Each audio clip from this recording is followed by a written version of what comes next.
पापिंडा marriages, सबसे पहला सवाल आपके दिमाग में आ रहा होगा, ये है क्या? फिर बैन क्यों की गई? लॉजिक क्या है? हिस्ट्री क्या है?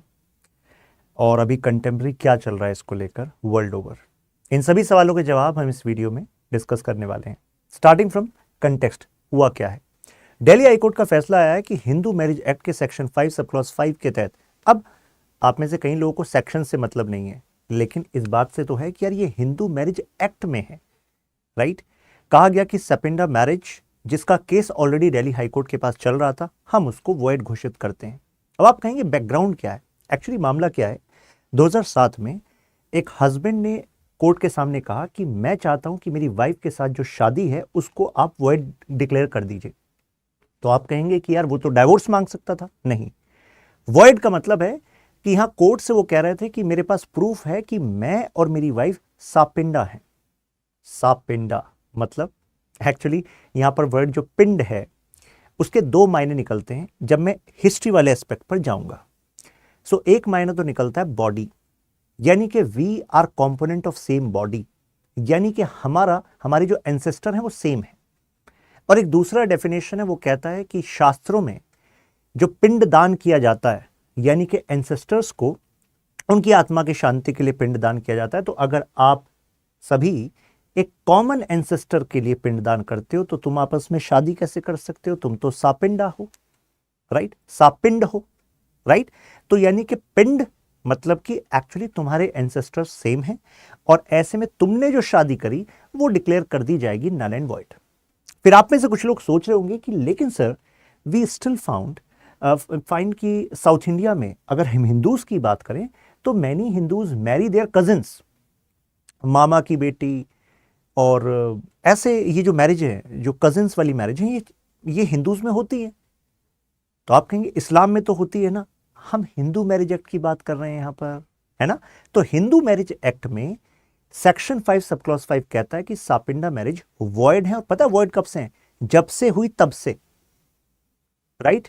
तो आप कहेंगे हो कैसे रही हैं फिर, ऐसा कैसे? अभी मैं उस डेटा पर भी जाऊंगा, क्योंकि यहां पर इसी सेक्शन में एक एक्सेप्शन है। वो एक्सेप्शन कहता है until and unless there is established custom regarding that. और कस्टम क्या होगा, इसके बारे में भी हिंदू मैरिज एक्ट के सेक्शन 3 में बता रखा है कि जी अगर आपका ग्रुप, आपका ट्राइब काफी समय से एक ये ट्रेडिशन फॉलो करता आ रहा है कि आपके यहां पर वो सापिंडा में शादी हो जाती है, और एक तरीके से आपके यहां कस्टम इतना प्रेवलेंट है कि फोर्स ऑफ लॉ है, वो कानून की तरह है, तो ऐसे में आपको एक्सेप्शन दिया जा सकता है। लेकिन अपने आप में सेक्शन 3 का ये एप्लीकेशन वेग है कि किसके केस में कस्टम माने, किसके केस में नहीं। तो आप कहेंगे ऐसा कैसे हुआ? इस केस में ऐसा ही ना, जैसे कि पति को चाहिए था कि मैरिज वॉइड कर दो जी, और स्टार्टिंग से कर दो, देखो जी मैंने प्रूफ ले आया, सापिंडा है, हम तो एक ही पिंड से हैं, एक ही एंसेस्ट्री से हैं। तो कोर्ट ने कहा तथास्तु, मैरिज नल एंड वॉइड, और स्टार्टिंग से नल एंड वॉइड। तो विमेन ने कहा ये क्या बात हुई?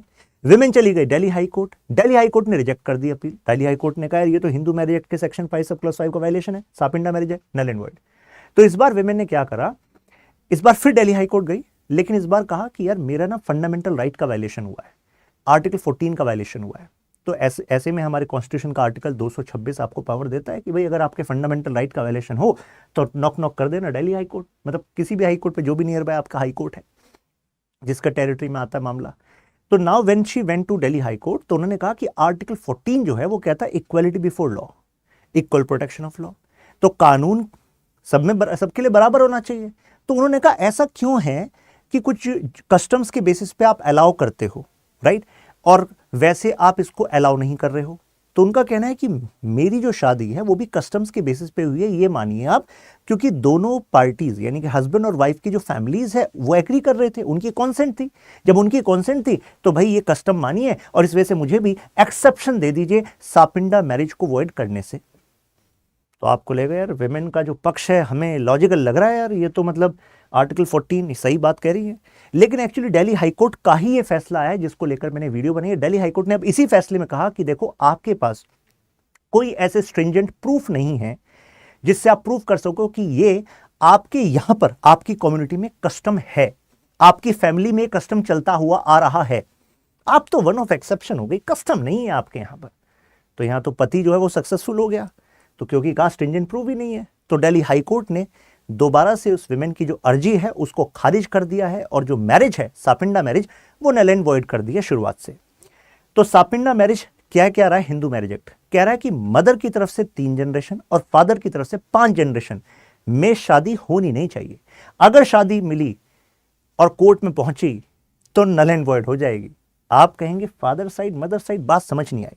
चलो एक एग्जाम्पल ले लेते हैं, ये एग्जाम्पल देख लीजिए, फोकस कीजिए गगन ग्रोवर पर और नीतू ग्रोवर पर।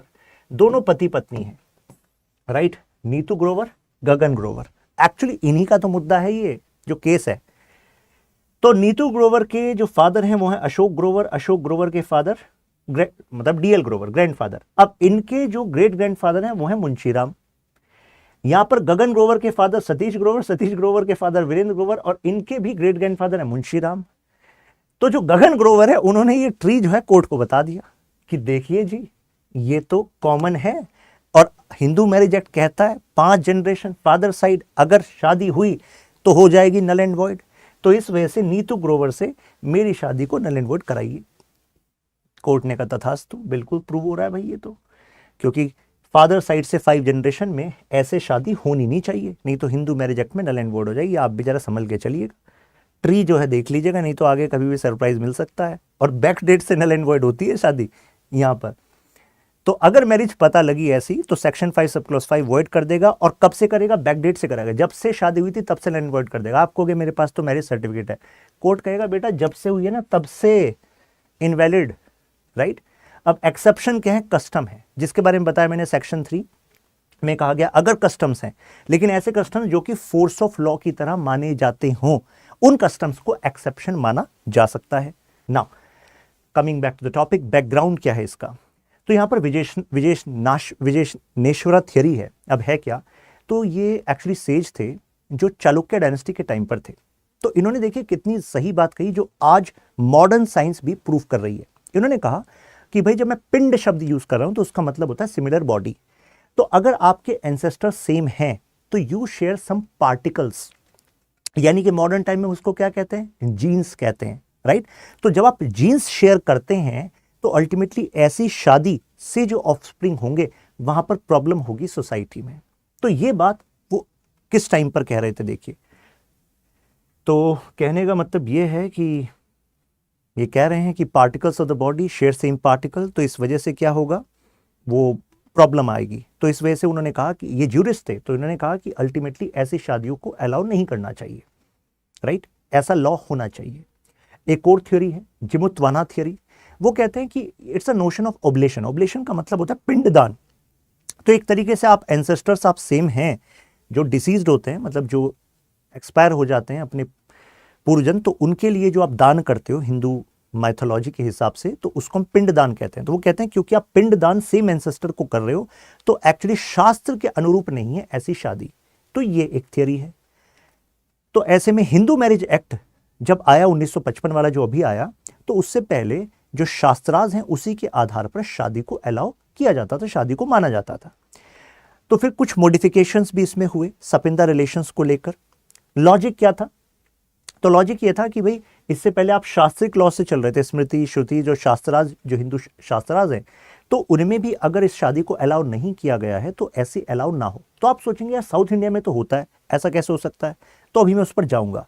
कहा गया कि सोसाइटी में ऑर्डर स्टेब्लिश करने के लिए, मोरालिटी के लिए हमें कुछ स्टैंडर्ड्स बनाने चाहिए। आप कहेंगे क्या ये इमोरल है? ऐसा क्यों है? तो देखिए सोसाइटी में अगर कोई बायोलॉजिकल लेवल पर भी कोई बेनिफिट पहुंचाना हो तो कई बार सही और गलत के मायने इसमें काम आते हैं। जैसे कि अगर सोसाइटी को बताना हो कि जैसे एंशिएंट टाइम की हम बात कर रहे हैं कि भाई सेम एंसेस्ट्री वाले जो बच्चे हैं वो शादी ना करें, नहीं तो अल्टीमेटली जीन पूल जो है वो लिमिटेड हो जाएगा, जिससे कि ह्यूमन रेस आगे नहीं बढ़ पाएगी। ये आज का लॉजिक बताता है। लेकिन इस बात को समझाओगे हर कोई नहीं समझेगा। लेकिन अगर उसको ऐसा कह दोगे ये शास्त्र के खिलाफ है जी, नर्क में जाओगे जी, इमोरल है जी, तो अगर लोकल लेवल पर ऐसी बात फैलाओगे तो शायद ऐसी शादियां नहीं होंगी, राइट? लॉजिक क्या है कि ह्यूमन जीन पूल जो है वो लिमिटेड हो जाएगा अगर आप सेम जीन मतलब सेम एंसेस्ट्री वाले लोग जो है शादी करेंगे। और ह्यूमन रेस के आगे बढ़ने के लिए जरूरी है कि हमारा यू कैन से वेरिएशन होता रहे जेनेटिक पूल में। तो जेनेटिक वेरिएशन के लिए जरूरी क्या है? Other marriages, right? जैसे कि एक डॉक्टर हैं फेमस, आजकल काफ़ी यूट्यूब पे उनके पॉडकास्ट फेमस हो रहे हैं, तो वो कहते हैं कि अगर दूसरा बिल्कुल जेनेटिक पूल है, यानी कि बॉय यहाँ का और गर्ल दूसरे एरिया की है, दूसरे ही बिल्कुल जेनेटिक पूल में है, तो ऐसी शादी बेस्ट काइंड ऑफ शादी होगी अगर हम जीन्स के हिसाब से देखें तो, राइट। तो कुछ लोग कहते हैं तो यानी कि intercaste, inter religious, inter region, अब वो अलग बात है, इसमें कल्चर और धर्म का अलग एंगल आएगा, लेकिन जीन्स के हिसाब से जितना दूर जीन हो जिसके साथ शादी होकर बच्चा आ रहा है तो उतना बेटर है अगर ह्यूमन रेस के प्रोग्रेस के हिसाब से देखा जाए। जीन वेरिएशन जो है नेसेसरी है, ऐसी बात की जा रही है। अब आर्टिकल 25 हमारे कॉन्स्टिट्यूशन क्या कहता है कि भाई आपको फ्रीडम ऑफ रिलीजन है, तो अपने धर्म, अपने कॉन्शियंस के हिसाब से आप धर्म को चुन सकते हैं, डिक्लेयर कर सकते हैं, प्रैक्टिस कर सकते हैं। तो ऐसे में अगर आपके धर्म के शास्त्र में ये कहा गया है कि भाई ऐसे शादी नहीं करनी तो नहीं करनी, और अगर आपको कस्टम अलाउ किया गया है तो आप कर सकते हो, लेकिन पब्लिक ऑर्डर, मोरालिटी और हेल्थ ये इंपैक्ट नहीं होनी चाहिए। तो अगर हिंदू मैरिज एक्ट कह रहा है कि सेक्शन 5 सब क्लॉज 5 ऐसा मत करो, हेल्थ का भी लॉजिक हो सकता है फॉर द ऑफस्प्रिंग, तो ऐसे में आप ये नहीं कह सकते कि यार मेरा कस्टम्स है और मेरे कस्टम्स जो हैं उसके खिलाफ नहीं आप जा सकते, नहीं, तो प्रूव करो कौन से कस्टम्स हैं आपके। तो क्योंकि those customs should be of such nature that they are having, you can say continuity for so long such that they are getting force of, मतलब they are getting the status of force of law. यही बात यहाँ पर Delhi high court ने कही है, right. तो बाकी उन्होंने कहा कि जो प्रैक्टिस ऑफ मैरिज है with in one own family ये प्रेवलेंट है डिफरेंट पार्ट्स में। जैसे कि अगर हम साउथ इंडिया की केस स्टडी बताएं तो तमिलनाडु में कहा गया 2015-16 का ये डेटा है, गवर्नमेंट ऑफ इंडिया का डेटा, कि 10.5% जो विमेन है they married paternal first cousins. Women married paternal first cousins. Paternal first cousins का मतलब मामा, मतलब पैटर्नल फर्स्ट कजिन का मतलब पापा की साइड के जो फर्स्ट कजिन है। तो फर्स्ट कजिन में जैसे कि बुआ का बेटा, राइट, वो हो गया पैटर्नल फर्स्ट कजिन। ऐसी 13.2 married there maternal first cousins, वो मम्मी की साइड हो गया मामा का बेटा, राइट। तो बुआ का बेटा और मामा का बेटा अगर हम विमेन के हिसाब से देखें तो ये डेटा आपको रिफ्लेक्ट कर रहा है। 3.5% विमेन मैरिड देयर अंकल, जैसे कि मामा। सो ये आपका तमिलनाडु का, मैं हिंदूज का डेटा बता रहा हूं, बात समझ में आ रही है। अब ये आप एनटीआर रामाराव के बारे में तो आपने सुना होगा, लीजेंडरी तेलुगु एक्टर हैं, राइट। तो he also married maternal uncle's daughter, तो यानी कि मामा की बेटी से इन्होंने शादी की थी। तो द्रविडियन हिंदूज में ये जो ट्रेडिशन है ये 2000 सालों से चलता आ रहा है। तो आप कहेंगे कि कजिन्स की मैरिज फिर द्रविडियंस में ये सपिंडा मैरिज कैसे चल रही हैं?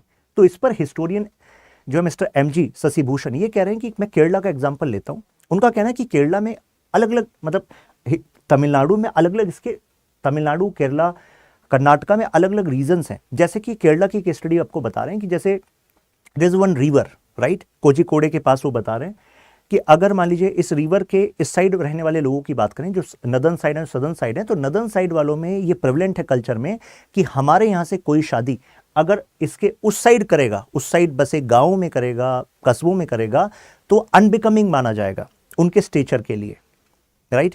तो एक कोरा फूजा रिवर के इस साइड अलग और उस साइड अलग।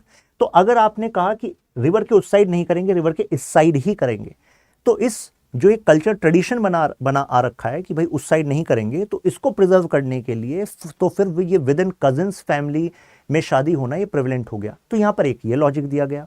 दूसरा जो प्रेवलेंट लॉजिक बताया गया, जो साउथ इंडिया में ये मैरिजेस हो रही हैं, होती आई हैं, वो बताया गया consolidation of wealth and safety of girls. ये प्रैक्टिकल रीजन बताया गया। कारण, अगर वो मामा और बुआ के कजिन्स के साथ शादी हो रही है तो लॉजिक ये कहता है कि जो वेल्थ है वो एक ही फैमिली में रहेगा, उसी फैमिली में ही रहेगा।